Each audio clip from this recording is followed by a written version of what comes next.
much for having you around. Yes, we you know, every institution has its strengths and weaknesses.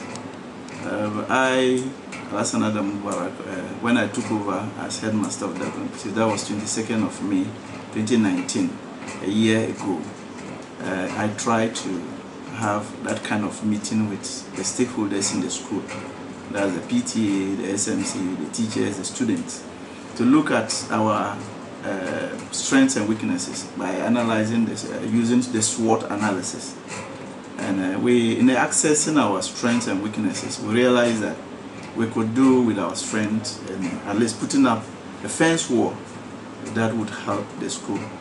So the PTA told their colleagues, PTA, that it's some kind of, we don't have the levy, but anybody who has any kind of donation to making sure that the wall is built, they should go ahead.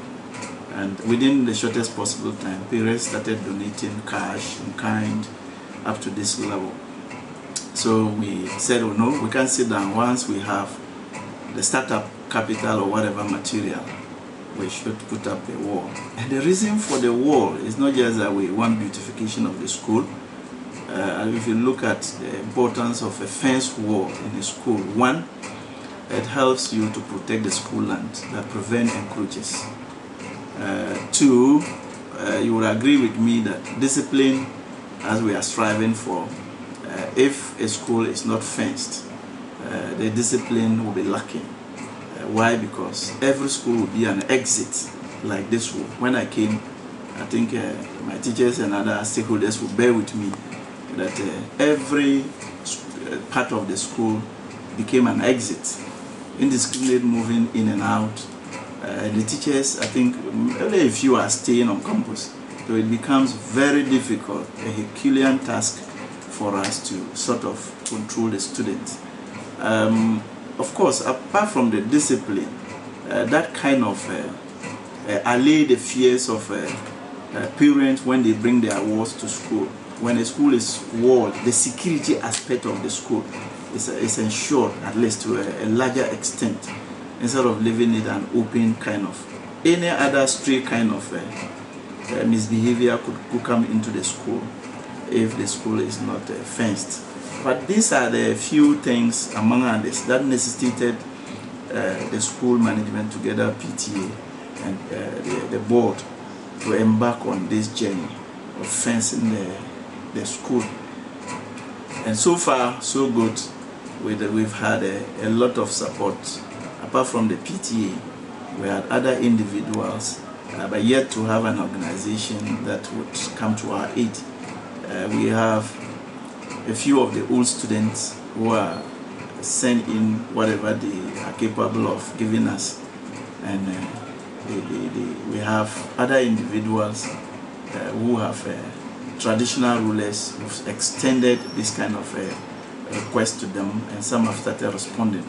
We are to a larger extent very grateful for whatever they have given us. One may ask, how much are we looking at when we talk of support? Yeah, when you look at the school area, I would say it's about a kilometer square, and you can imagine the kind of money quantum that, in fact, I don't want to be mentioning the figures that would look so alarming. I know, but we've had a kind of estimate. I just want your viewers to have an idea of what you are doing, so that when they are giving in the support, it will be appropriate. Yeah, when we just did a kind of estimation, the startup, we bought almost 500 bags. We bought 500 bags of cement. That didn't go anywhere because of foundation and raising of other things. And what they have donated so far is almost close to also 500. But that is just about 1/10 of the work. So when you quantify, you would have realized that we need not less than almost 8,000 to 10,000 bags of cement alone.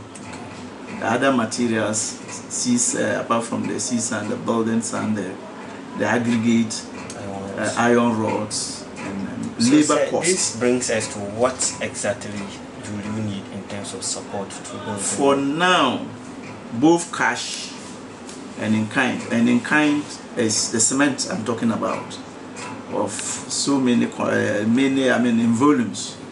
Then we need iron rods. Actually, the challenge we have now, even the cement we have at hand, without iron rods and the labor cost, that becomes a difficulty. So we need that kind of, we need sea sand, we need iron rods, we need the aggregate for the columns. And then I think these are the major things that we need, and the labor cost, any cash that is given would be converted to labor to make sure that whatever work is doing well is done with quality. Okay. This is an appeal you are making to the general public. Yes. This is what Sagani TV is also doing to help build Dagbon State's wall. But I know there are some specific people and organizations that you think specifically you need to remind them to come to your aid. Yes. Can we have? I think yes. We didn't sit down and folded our arms. What we did, like I said, we identified some key personalities. Of course, before we moved out, we sought the permission of the overlord and gave him a letter. Before the sword curtain, he sent a delegation and other traditional authorities around. Nayeb Kona and the rest, they were there, the Patualana and the subjects. They were all there to see the curtain of the sword. Just after that, to embark on that soliciting for funds spree, we gave a letter, sought for permission to move around. The overlord gave the permission, and we gave him a letter. And I think within these days we might hear from the overlord. Other subjects like Yona was also given a letter. Gutiena was also given a letter, and then other individuals within town. I don't want to mention their names, but we gave people like the politicians that were given, and then we gave Magdan group of companies. I sent my secretary to extend that letter to them to see if they can help. We also thinking of writing to Cocoa Board. Then we'll be writing to GMPC. But why we didn't give them that letter? And Gassem, Ghana. Gassem, I went to Tamale to meet the manager, but I was challenged. I couldn't get to the office due to other challenges. We hope to continue to that place. We wanted to have an edifice like this, so that they will really see that, yes, we are into business. But we didn't want to go to them just at the startup where there's no any edifice to show that we are into that kind of business. So GASEM too will be extending, maybe officially, like I said, we'll extend our request to them to see how they can help. For the year groups, I think I had a lot of few teachers here who, a majority, let me say, who are past students in this school. So they have hooked up to their year group platform, and I think they are feverishly working around to see what they can support. So if they are here listening to me, I think we are more than patient. We're just waiting impatiently for them to come around to help us in this regard, so that we can all beat our chest and say, yes, we have contributed to the development of Dagbon State. So your final word? My final word is that I think I just want to thank the board, the PTA, the entire staff, both teaching and non-teaching, the support that they have given me since I took over, and especially the traditional rulers around, within and without. They have done marvelously well. I'm thanking all of them. Like I said, we are in or out to build a fence wall. I still plead that everybody, irrespective of your position, whatever you have, we will not say it's too small. We're waiting for it impatiently. Thank you very much. Thank you.